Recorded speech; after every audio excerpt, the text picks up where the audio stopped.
We can't say the future without AI. I mean, there's no way around it. 50% of workers now believe AI is going to improve their experience. When I come into the meeting room, I need a way to incorporate my AI with what's going on in the meeting. It's almost a bring your own AI type of a concept. Most of what we do in our day-to-day is going to change significantly. Hear the latest AV trends and predictions in this episode of Crestron's Smarter Spaces podcast on your preferred podcast platform.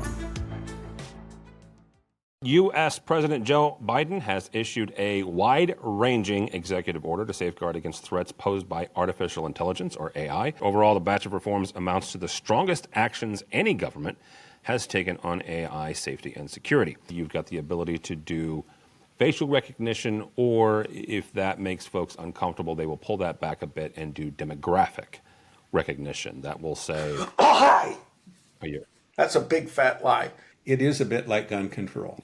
Good people will own and use their guns responsibly, and bad people will abuse them. Whoa, careful there, Annie Oakley. I don't have to be careful. I got a gun. The U.S. government putting in safeguards for AI development, and the case for AV experience centers. All that and more next on AV Week. This is AV Week, episode 637, recorded Friday, November 3rd, 2023. AV experience centers. This is AV Week, your weekly wrap-up of the biggest AV news in the week. My name is Tim Albright. I am your host. With us to discuss the news and information we have gathered this week. First and foremost, Lauren Simmen. First of all, she's from Crestron. Secondly, she is part of the brand spanking new class of 40 under 40 for commercial integrator. Howdy, ma'am. Hello, Tim. Thanks for having me. Absolutely. And I will point out that she is the only person on this panel that is eligible for that 40 under 40, including me.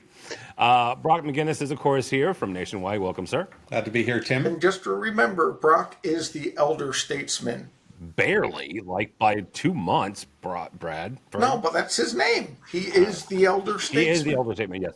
The voice you hear if you're not watching is Bradford Benn, the nemesis of my life, but also a very good dear friend and from Advisist. Welcome, sir. Thank you. Thank you for being here. Yes, Brock and I are two well-known characters on the social media, with Brock being the elder statesman and me being the irascible industry icon. There we go, irascible. It's always a different eye each time. First story, U.S. President Joe Biden has issued a wide-ranging executive order to safeguard against threats posed by artificial intelligence, or AI. The order aims to ensure AI systems are safe and trustworthy before companies make them public. Measures include requiring AI companies to conduct safety tests and share results with the government, establishing industry standards like watermarks to identify AI content, and strict oversight of government agencies using AI. While experts say the order strikes the right tone, some question whether it has sufficient power to bring about an industry-wide shift. Overall, the batch of reforms amounts to the strongest actions any government has taken on AI safety and security. White House said, quote unquote, these measures will ensure AI systems are safe, secure, and trustworthy before companies make them public. We will see. Number one, it's an executive order. For those of you who are not familiar with U.S. government and the laws, this is something the president can do. He can sign a piece of paper and says Bradford Benn has to grow hair or something, right? And then Bradford has to do it. Lauren, we're going to start with you, not to pick on Crestron, but you guys do have an AI system, purchasing one Beyond a couple of years ago. When you look at this, what do these safeguards mean for the industry as a whole and AV using AI? Well, I think it was only a matter of time, first of all, before this came down, right? It's here. We have to plan for it. In terms of the AI industry, I think that it'll actually be good long term. Just like when, security protocols for networks and cybersecurity protocols came down, it provided a standard that our industry and our customers could stand behind and push out to their customers to know that they are safe.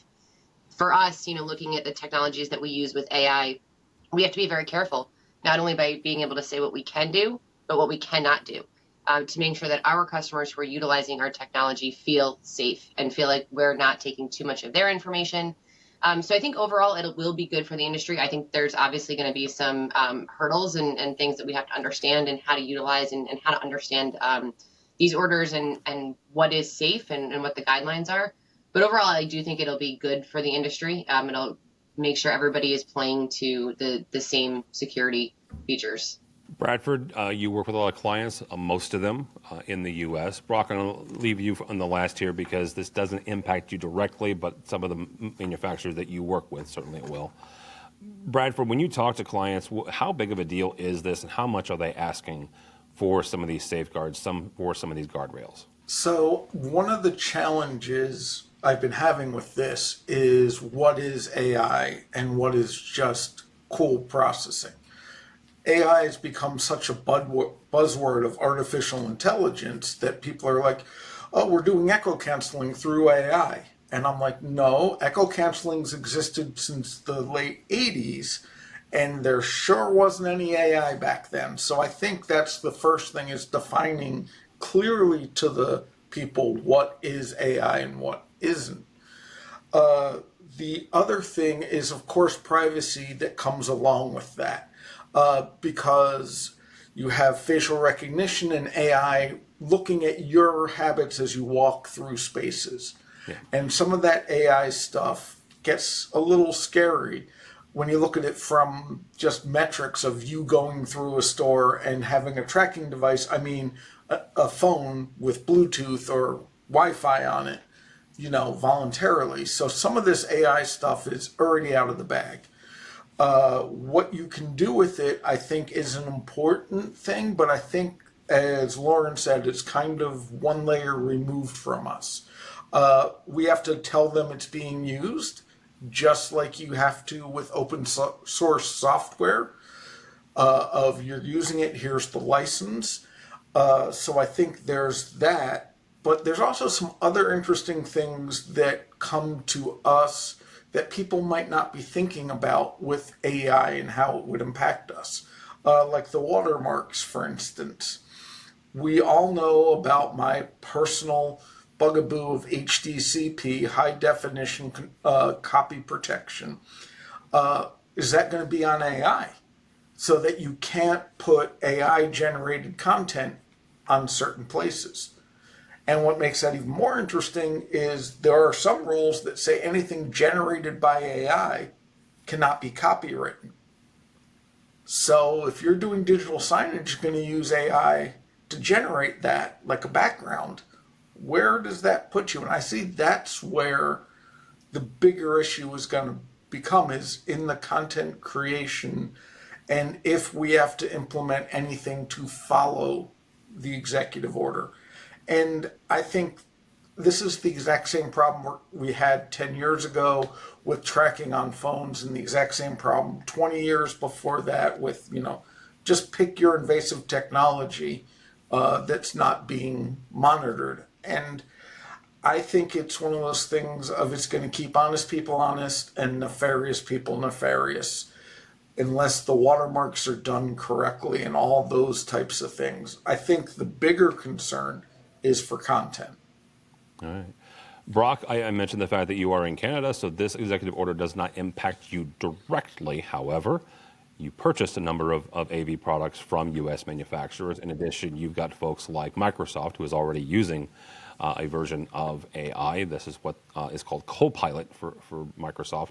In addition, you've got digital advertising that Bradford already mentioned. You've got the ability to do facial recognition, or if that makes folks uncomfortable, they will pull that back a bit and do demographic recognition. That will say that either Brock... Oh, hi! That's a big fat lie. No, it is. They will pull it back. Anyhow, we can disagree. This is not the place to debate that. But it will say that either Lauren is walking down the street and will serve up one type of ad based on the demographic of a woman, or you're walking down the street and a demographic of a man walking down. Brock, what kind of I don't want to say chilling effect because it sounds negative, but what kind of effect in general could these constraints from the U.S. government first, but certainly other governments will follow suit, have on innovation in the industry? I hope they have a lot of impact. on innovation, because Bradford is absolutely right. The issue here is privacy, and those of us who are cautious can take steps not to share our information. As soon as it starts going to our likeness, it's a big deal. We have a new employee at Nationwide, and I was going to make a public announcement about her joining us, and asked if she would mind if I shared her photo. And she said, "I do mind. Please don't. Don't publish a photo." I think that's an outstanding approach in this day and age, when so much can be gleaned automatically by people scraping databases and scraping digital recordings and camera feeds. So, I don't know if Mr. Biden is simply attempting to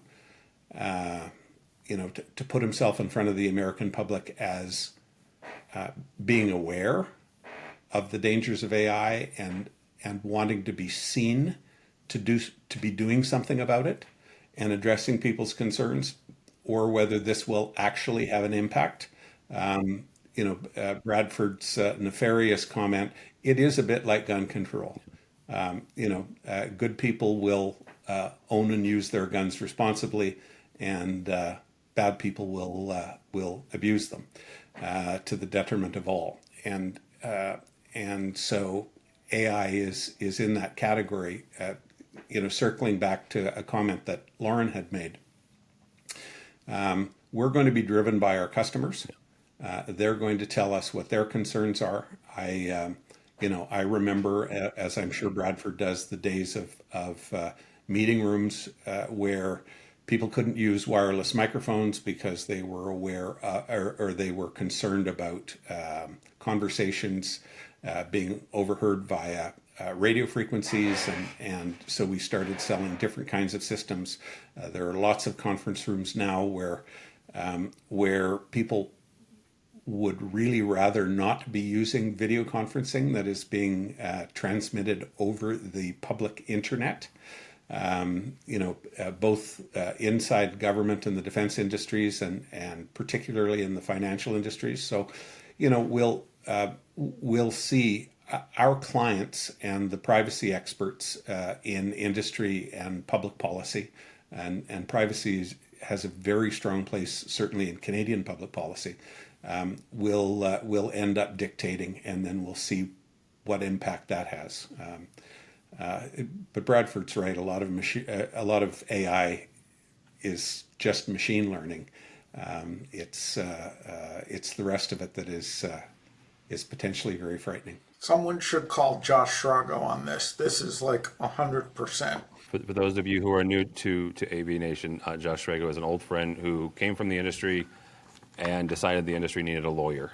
And so he went and got a law degree. Exactly in what Brock's talking about. And he hasn't came back yet, though. He hasn't gotten back yet. In a piece from AV Magazine by Paul Bray, Bray goes into the customer experience centers, these quote-unquote high-tech showrooms used by many brands, including Crestron, to showcase products and solutions are growing in popularity. Bray critiques these spaces, arguing that they are just expensive showrooms that fail to connect with customers. Supporters say experience centers will allow brands to fully demonstrate products like smart home tech in an interactive setting. Some centers cost millions to build.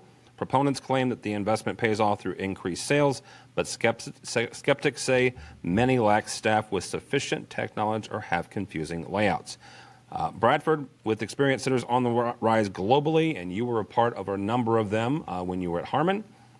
What are the pros and what are the cons of these experience centers around the world? So the first thing I'll say is, just like everything else, it all depends on the staffing and how it's used.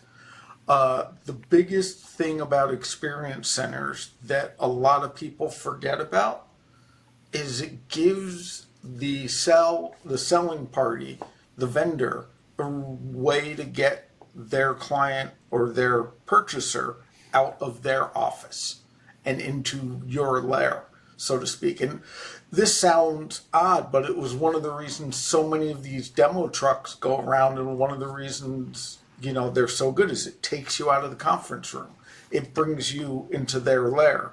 Now, in terms of the experience center versus just the fancy showroom, that is huge when done correctly.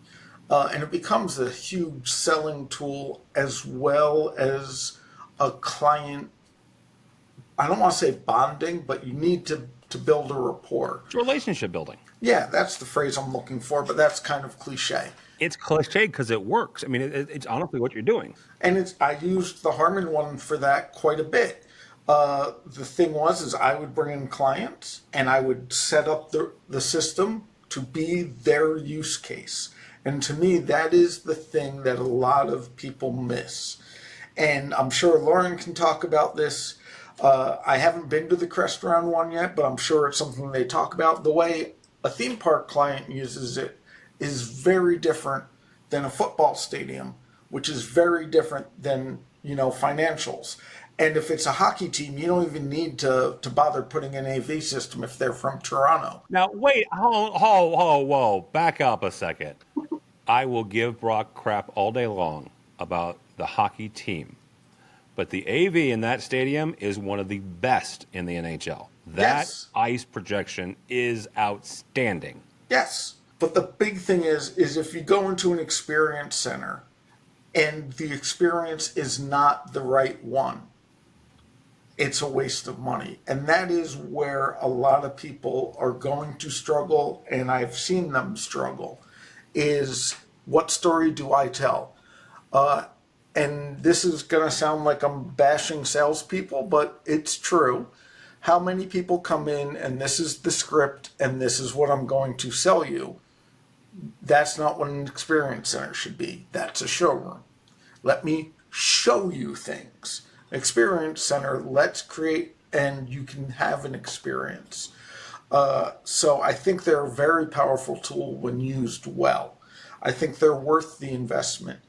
I think some of the points that have been brought up is who has the wherewithal to do everything in an experience center, and there are very few companies who do.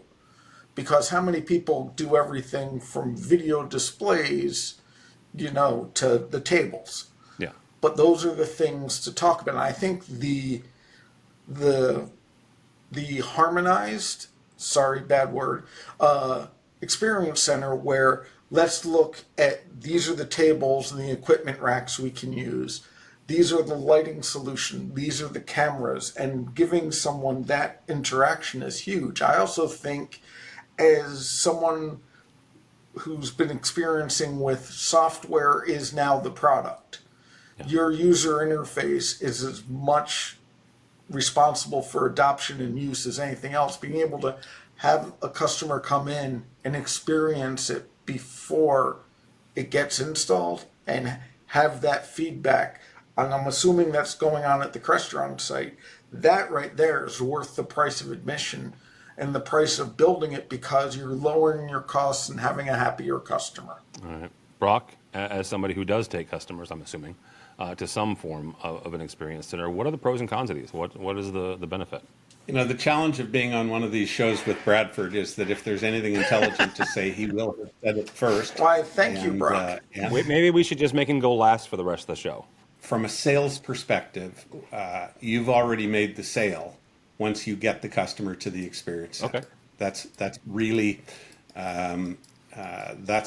it, because once they have an opportunity to touch and interact with and quote unquote experience what it is you're trying to sell, you're just confirming why they would spend the time and the money to be able to go. And Andrew Edwards in our industry figured this out. Sorry, Lauren.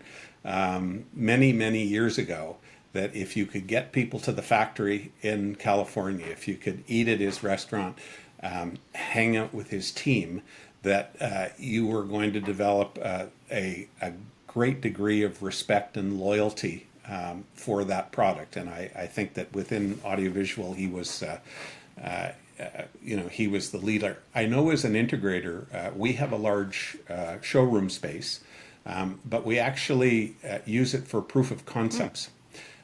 And we've got walls that are drywall walls that end up with various combinations of displays and video conferencing hardware and fully built racks. We have a podium, lectern, microphone, speakers, and things that allow someone who's not in audiovisual to actually understand what a DSP is, when it's turned on, when it's turned off, what echo cancellation is, turned on, turned off, and can physically experience the difference between a 98-inch display and an 85-inch, or more to the point right now is whether they're looking at 1.5 mil LED, 1.2 mil LED, or 0.9 mil LED, and how that reacts. And they can't tell, they can't appreciate the value differential between those without seeing them. Is one worth $150,000 more than the other? And so, yes, experience centers are a big deal. But my sense is that as a reseller, once I have people at my shop, I've already made the sale, and they're just trying to decide whether they're going to buy the low-cost solution, the mid-price solution, or what I really want to sell them. All right, Lauren, as somebody who, and really quickly, Andrew Edwards, the gentleman that Brock mentioned there, of course, is the founder of Crestron Electronics out of Anaheim. Lauren, when you guys, as somebody who has experience centers, talk for a second about the benefits from the manufacturer's standpoint. And the one thing I want to highlight here is that, and I want you to differentiate between an experience center and the benefits of those versus a trade show or even a regional trade show, right? Because there you can get your hands on the product, right? But there are certain differences. Yeah, so there's we do have a couple of showrooms, or CECs as we call them, experience centers, and we are fortunate to have probably one of the best experience center teams in the world. They do a phenomenal job of working with our sales teams, to both Bradford and Brock's points. Before we have customers coming in, they dig deep and say, what is it the customer's looking for? What are their challenges? What are they coming in to solve for? And we'll do exactly what you guys said, and we'll, we have flipped the entire experience center to be one customer's logo because they were bringing everybody in. We wanted them to visualize, this is my space. The team, the pre-work is probably more important than once they get there. Because once they get there, it's just the immersion into that space. They're looking around, maybe not catching everything.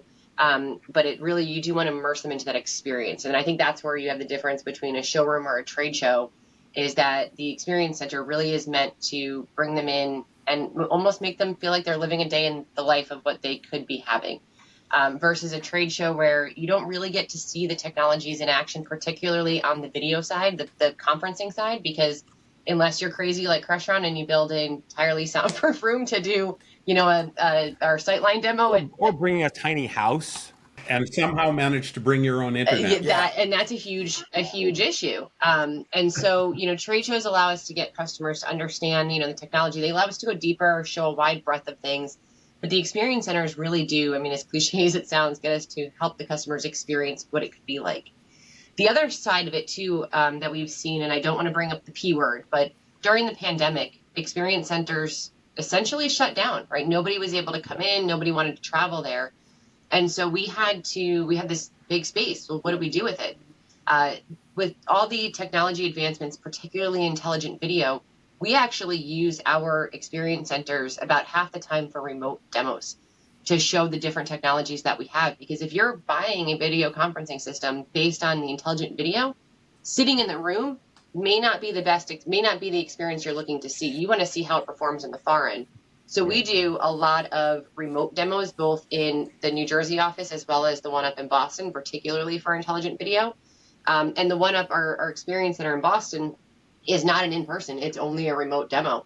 And so we try and tie all that together to really capitalize on what the customer is looking for and show them how we can solve their problems, and then maybe show them what's next. Because we don't want to just solve today's problem, but we want to show them we can solve tomorrow's problem too, which is, Brock, I think where the software comes in and where the pre-release products come in. So, that's our thoughts on the experience centers. That's a great place to stop. I like that. All right. Thank you all so much. Mr. McGinnis, how do people connect with you or Nationwide? We're nationwideav.com, and you can certainly find us on LinkedIn.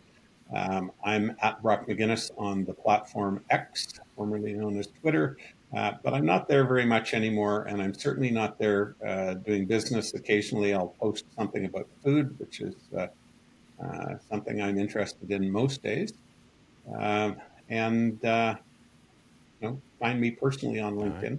Spell McGinnis however you like. Ultimately, you'll come to me.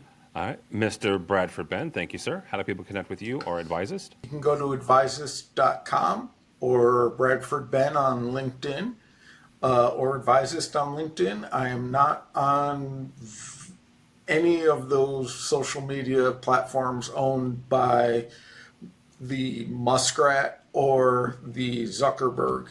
So it would be LinkedIn, Blue Sky, or Mastodon. All right. Lauren Simmen from Crestron, thank you so much, and congratulations again on the 40 under 40. How do people connect with you or Crestron? Thanks, Tim. Yeah, so Crestron.com. We're Crestron's on all the social media platforms. For me personally, LinkedIn is mostly where I spend my time. All right, very good. For me, for Tim Albright, don't follow me anywhere. Not on LinkedIn, not on X, nowhere. But go by the website, if you would, please, AVNation.tv. It's AVNation.tv. You'll find this program and a host of others, a couple things coming down the pipeline. I will be in New York at Pace University the end of this month. It's November already. Hanging out with the Bald AV guys at Pace. And then shortly thereafter, going to the DSC and LDI. And Patrick and I just booked our tickets to CES. So if you're going to CES, we'll go. Yeah, Bradford, I know. I'm going to CES. I just want to know why Lauren didn't invite you to the Experience Center in Northern Jersey as soon as you said you were going to New York. I don't blame you for not wanting them there. Getting to the CES. I fully understand that. Because I'm not there. Because she's not there, exactly.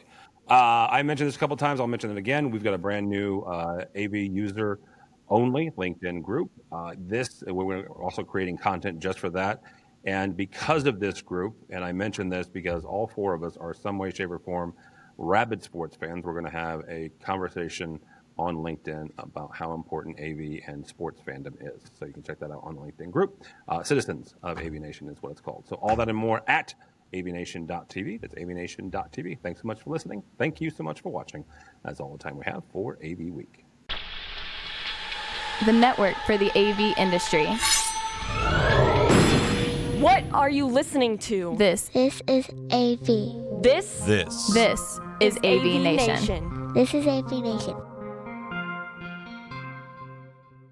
This is Erin Marmoran of EdTech. The world of higher ed AV is growing rapidly. That's why each month we hear from the best and brightest from colleges and universities all over the U.S. Check out EdTech on avnation.tv or wherever you get your favorite podcasts.